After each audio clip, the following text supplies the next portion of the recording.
तर राज्यामधील सगळ्यात पॉवरफुल घराण्याचं होम ग्राउंड बारामतीची निवडणूक यंदा चुरशीची होण्याची चिन्ह आहेत. शरद पवारांविरोधात पुतण्या अजित पवारांनी दंड थोपटल्यानं बारामती निवडणूक प्रतिष्ठेची होणार आहे. पवारांच्या घरातच सुप्रिया सुळे विरुद्ध सुनेत्रा पवारांमध्ये ही निवडणूक होण्याची शक्यता आहे आणि पवार लेक सुप्रिया सुळेंच्या प्रचारासाठी मैदानात उतरले. शरद पवार आज बारामती दौऱ्यावर आहेत. तब्बल 5.5 तास शरद पवार मतदारसंघाचा आढावा सुद्धा घेणार आहेत. तर आता आगामी लोकसभा निवडणुकीच्या पार्श्वभूमीवर महायुतीच्या जागा वाटपाचा फॉर्म्युला जवळपास निश्चित झाल्याची माहिती सूत्रांकडून दिली जाते. सूत्रांच्या माहितीनुसार महायुतीमध्ये 27 जागा भाजप आणि 14 जागा शिवसेना तर राष्ट्रवादी काँग्रेसला 4 जागा देण्यात आल्यात आणि मित्रपक्षांना 3 जागा दिल्या जाणार आहेत. आगामी लोकसभा निवडणुकीसाठी सगळ्याच राजकीय पक्षांनी आता कंबर कसली आहे. राज्यात महायुती असल्यानं यामध्ये जागा वाटप कसं होणार अशी उत्सुकता राज्याला लागून राहिली आहे. तर वर्षावर या संदर्भात शिवसेनेच्या खासदारांची बैठक पार पडली आहे आणि या बैठकीत आगामी निवडणुकांबाबत चर्चा झाल्याची माहिती समोर आली आहे. शिवसेनेच्या खासदारांनी मुख्यमंत्री एकनाथ शिंदे यांच्याकडे 18 जागा लढवाव्यात असा आग्रह केल्याची माहिती समोर येते. अशोक चव्हाण यांनी काँग्रेसला रामराम ठोकल्यानंतर आता मराठवाड्यात पक्षाला आणखी एक खिंडार पडलाय. काँग्रेसचे निष्ठावंत अशी ओळख असलेले माजी मंत्री आणि काँग्रेसचे प्रदेश कार्याध्यक्ष बसवराज पाटील यांनी पक्षाला रामराम ठोकलाय. तर बसवराज पाटील यांनी सोमवारी आपल्या काँग्रेस सदस्यत्वाचा राजीनामा दिला आणि दुपारी 4 वाजता भाजप प्रदेश कार्यालयात बसवराज पाटील यांचा पक्षप्रवेश होणार आहे. भाजप आमदार गणपत गायकवाड हे कल्याण पूर्व मतदारसंघात कोणतंही विकास काम करत नव्हते असा आरोप महेश गायकवाड यांनी केलाय. महेश गायकवाड यांच्यावर आमदार गणपत गायकवाड यांनी पोलीस स्टेशनमध्येच गोळीबार केला होता. रुग्णालयात 24 दिवस उपचार घेतल्यानंतर त्यांना अखेर डिस्चार्ज मिळाला. कल्याण डोंबिवलीमध्ये गेल्या वर्षामध्ये धुळीच्या प्रमाणात प्रचंड वाढ झाली आहे. सूक्ष्म धुलीकणांचं हवेतील प्रमाण कमालीचं वाढल्याचा निष्कर्ष पालिकेच्या अहवालात नोंदविण्यात आलाय. तर हे धुळीचं प्रमाण मानवी आरोग्यासाठी अपायकारक असल्याचं नमूद करण्यात आलं. तर आता ठाणे महानगरपालिकेच्या हद्दीत सुरू असलेल्या 16 झोपडपट्टी पुनर्विकास योजना क्लस्टरमध्ये समाविष्ट करण्यात आल्यामुळे या योजना रखडल्या होत्या. तर आता या योजना क्लस्टरमधून वगळण्याचा अध्यादेश राज्य सरकारनं काढलाय. त्यामुळे हजारो गरीब कुटुंबांना हक्काची घरं मिळण्याचा मार्ग अखेर मोकळा झालाय. तर पिंपरी शहरामधील नागरिकांना मुबलक पाणी उपलब्ध करून देण्यासाठी महापालिकेनं 4 योजना कार्यान्वित केल्या आहेत आणि त्यासाठी आता केंद्राकडून सुमारे 42 कोटींचा निधी मिळालाय.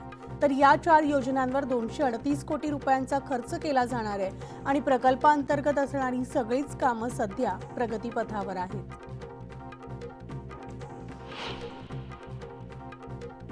पुण्यामध्ये फळभाज्यांची आवक कमी जास्त होत असल्यामुळे भेंडी, गवार, फ्लॉवर, कोबी, वांगी आणि शिमला मिरचीच्या दरात वाढ झाली आहे. तर उन्हाचा चटका जाणवू लागताच पालेभाज्यांची आवक सुद्धा कमी झाली आणि दर सुद्धा आता वाढलेत. पुण्यामध्ये लसणाच्या दरात निम्म्यानं घट झाली आहे. नवीन लसणाचा हंगाम सुरू झाला असून मध्य प्रदेशातून लसणाची आवक वाढली. त्यामुळे 15 दिवसांपूर्वी 400 रुपये किलो असलेल्या लसणाला आता 200 ते 250 रुपये किलो दर मिळतोय. त्यामुळे सर्वसामान्यांना दिलासा मिळालाय. या आठवड्यापासून उकाडा वाढल्यामुळे नागरिकांचं शीतपेय लिंबू पाणी पिण्याकडे कल वाढलाय. त्यामुळे आता लिंबाच्या मागणीत मोठी वाढ झाली आणि किरकोळ बाजारात 1 लिंबू 5 रुपयांना मिळतोय. तर घाऊक बाजारात लिंबाची किंमत 250 ते 450 रुपये प्रति शेकडा इतकी झाली आहे. एसटी महामंडळाच्या कामगारांच्या प्रलंबित मागण्यांसाठी गेल्या 15 सुरू असलेल्या उपोषणावर आज तोडगा निघण्याची शक्यता आहे. राज्य सरकारनं उपोषण करणाऱ्या संघटनांना चर्चेसाठी बोलावलंय. दरम्यान चर्चेमधून तोडगा न निघाल्यास आंदोलन अधिक तीव्र करण्याचा इशारा देण्यात आलाय. मुंबईमधील काही शैक्षणिक संस्थांमध्ये निवडणूक आयोगानं विभागीय कार्यालय सुरू केल्यामुळे त्याचा थेट फटका आगामी बोर्डांच्या परीक्षेसह इतर परीक्षांच्या नियोजनास बसतोय. तर ही कार्यालय इतरत्र हलवण्याची मागणी या शैक्षणिक संस्थांनी राज्य निवडणूक आयोगाकडे केली आहे. पूर्वेकडून वाहणाऱ्या वाऱ्यासह आर्द्रता कमी झाल्यामुळे मुंबईच्या वातावरणात अचानक बदल होत आहेत। मुंबईकरांना आता उन्हाचे चटके बसू लागलेत आणि याच बदलत्या वातावरणाचा परिणाम मुंबईमधल्या कमाल तापमानात वाढ नोंदवण्यात येते। सोमवारी देशातील सर्वाधिक कमाल तापमानाची नोंद मुंबईत झाली असून ते 37.5 अंश सेल्सिअस इतकं होतं।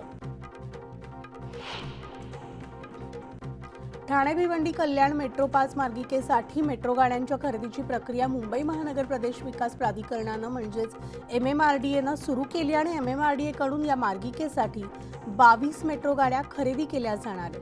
त्यासाठी आता 2640 कोटी रुपयांचा खर्च अपेक्षित आहे।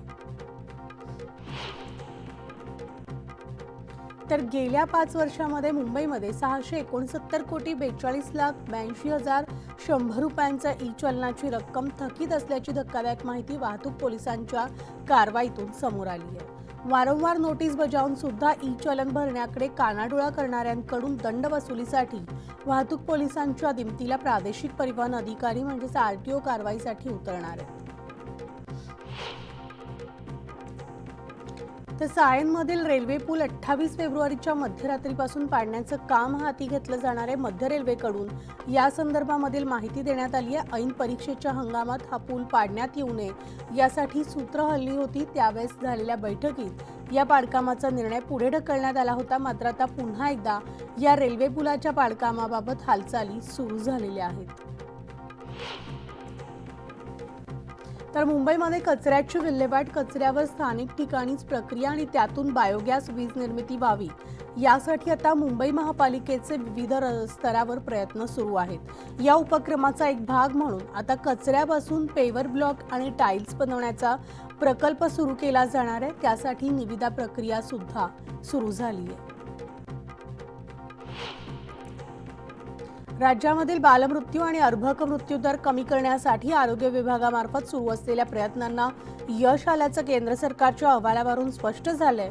तर आगामी 5 वर्षात अर्भक मृत्यू दर 1 अंकी करण्याचा निर्धार आरोग्य विभागानं केलाय।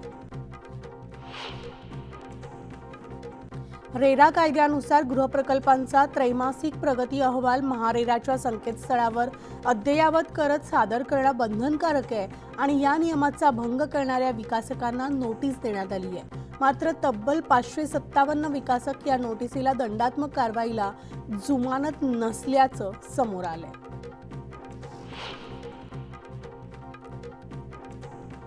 बर्ड काउंट ऑफ इंडिया तर्फे आयोजित बर्डेथॉन या आंतरराष्ट्रीय उपक्रमात पुण्यानं राज्यात 3रा क्रमांक पटकावलाय। 2 दिवसात पुण्यामध्ये 246 प्रजातींच्या पक्ष्यांची नोंदही झाली आहे। जळगाव जिल्ह्यामधील अनेक भागात मुसळधार पावसासह तुफान गारपीट झाली आणि चाळीसगाव तालुक्याला अचानक गारपिटीचा तडाखा बसलाय। या गारपिटीमुळे रब्बी हंगामामधील गहू, हरभरा, ज्वारीसह फळपिकांचं मोठ्या प्रमाणावर नुकसान झालंय। तर पाऊस आणि गारपिटीचा जोर प्रचंड होता, त्यामुळे रस्त्यावरून पाण्याचे लोंढे वाहताना दिसले। अनेक ठिकाणी घरांचा खच पडला होता, त्यामुळे या भागातील शेतकरी हवालदिल झाला। छत्रपती संभाजीनगर शहरामधील DP रोडवरील अतिक्रमण निष्कासित करण्यात आलंय। तर पालिकेच्या हद्दीत असलेल्या परिसरामध्ये ही कारवाई करण्यात आली आणि वाहतुकीला अडचण होत असल्याने या रस्त्यावर कायमच लहान मोठे अपघात होत होते। त्यामुळे आता अतिक्रमण हटवल्याने नागरिकांनी मोठा श्वास घेतला।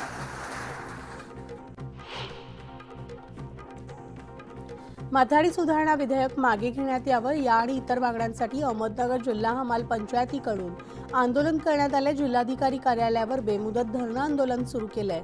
सरकारनं बदल न केल्यास तीव्र आंदोलनाचा इशारा कामगारांनी दिलाय।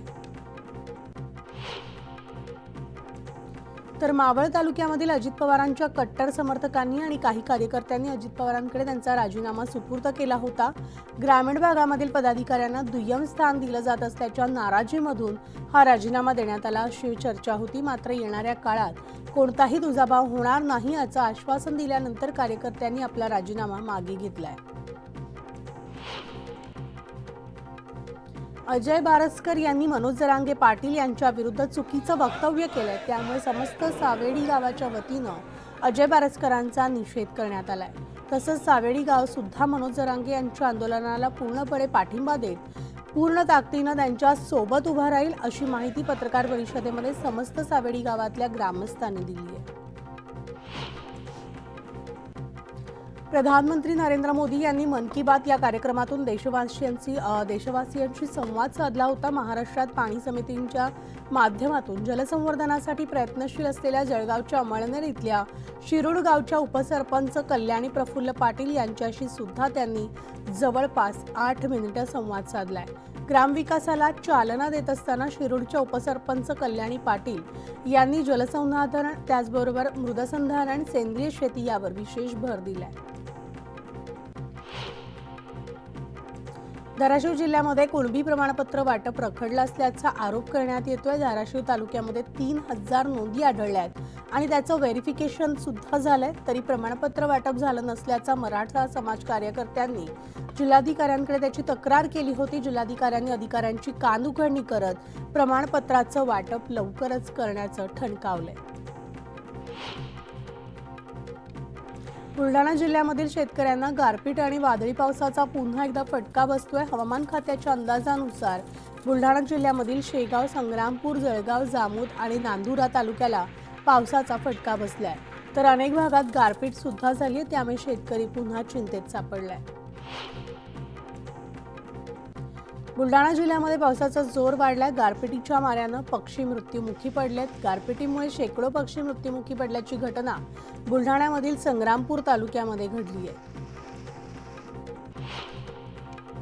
मनमाडमध्ये मेघगर्जनेसह जोरदार पाऊस झालाय. काही भागामध्ये गारपीट सुद्धा झाली आहे. पावसामुळे परिसरामधील वीज पुरवठा खंडित झाला असून कांदा, गहू आणि हरभरा या पिकांना फटका बसण्याची शक्यता आहे. सिंधुदुर्गामध्ये सुपारी पिकाला फटका बसलाय. फळ गळती सुरू झाल्यानं बागायतदार संकटात सापडलेत.